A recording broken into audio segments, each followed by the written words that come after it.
सनातन एकता यात्रा आप कर रहे हैं, किस किस को आमंत्रित किया है आपने इसमें? हमने पूरे देश के जो भी प्रबुद्ध जन हैं सबको किया, सभी समाजों को किया, हमने तो सभी मजहबों को भी किया। और जैसे ये यात्रा का संकल्प हुआ तो कोई एक साहब हैं फैज खान, उन्होंने कहा कि हम 300 मुसलमानों के साथ आपकी पदयात्रा में आएंगे। हमने स्वागत किया, बेझिझक आपको आना ही चाहिए। मुसलमानों को लेकर आ रहे हैं आप, फिर आप हिंदू राष्ट्र की बात करेंगे? क्या दिक्कत है? उनको दिक्कत नहीं है, हमें क्या दिक्कत है? तो फिर तो बाबा बागेश्वर भी सबके जैसे हो गए। नहीं, हम सबके जैसे ही नहीं हैं, हम शुद्ध सनातनी ही हैं। सबके जैसे थोड़ी हैं, हम अपने जैसे हैं। पर इसका मतलब ये थोड़ी कि कोई आए तो मना कर दे।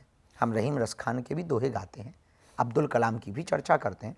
और कोई मुसलमान भाई यदि पदयात्रा में चलना चाहता है आ जाए। अब कोई घर वापसी करना चाहे तो हम क्या कहेंगे? ना करो भाई, तुम्हें स्मरण आ चुका है तो आ जाओ बेझिझक। आपका देश है, सनातन हिंदू एकता सबका है, सनातन सबका है, आओ पधारो। तो हम किसी को भी नहीं रोकते। मैं आपसे आगे बात करूंगा, लेकिन मुझे बताइए किस किस पॉलिटिकल पार्टी के नेता को आपने सनातन एकता यात्रा में निमंत्रित किया है? हमने तो पत्र सबके लिए बनाए हैं। वर्तमान सरकार, विपक्ष सरकार, पक्ष में हैं जो विपक्ष में है, हमारी दृष्टि में तो सब पक्ष में है, हमारे लिए कोई विपक्ष में नहीं है। सरकार के पक्ष, सरकार पक्षधर और सरकार की विपक्षधर, उन सभी पार्टियों के लिए हमने उनके प्रमुखों के पत्र बनाए हैं और हम धाम की टीम के द्वारा भेज भी रहे। राहुल गांधी जी को भेजा है आपने? हाँ, उनके लिए भी।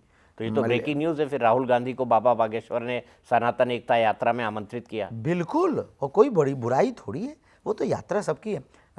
खड़गे साहब के लिए भी हमने, श्री अखिलेश यादव जी के लिए भी पत्र बनाए, बहन मायावती के लिए भी हमने बनाए। आएंगे ये लोग? आए ना आए वो उनका विषय है, हमारा काम है अपना संकेत भेजना। और बागेश्वर धाम पे कन्या विवाह होता हम तो उसके लिए भी देंगे।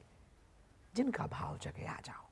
साधु तो सबका होता है, सनातन तो सबका है, भारत तो सबका है। लेकिन आप जानते हैं कि इन लोगों के विचार हिंदू और हिंदुत्व के बारे में क्या हैं? राहुल गांधी ने हिंदू और हिंदुत्व के बारे में क्या क्या बोला है? उन्होंने हिंदुत्व को बोको हराम और आईसिस से ज़्यादा खतरनाक बताया है। वो अपनी उनकी निजी विचारधारा, हम नेताओं पर बयानबाजियाँ नहीं करते।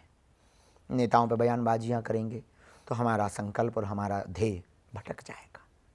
हमारा अपना काम है, भगवान सबको सद्बुद्धि दें, ऐसी हम हनुमान जी से प्रार्थना करें। आपने स्टालिन को बुलाया? क्योंकि वो तो कहते हैं कि सनातन, उनके लिए डेंगू, मलेरिया और पता नहीं क्या क्या है, उनके नेताओं ने कई ऐसे बयान दिए। हम उनके यहाँ पत्र भी हमने नहीं भेजा, और बल्कि उनकी चेन्नई में कथा करके आए। कैसी रही कथा?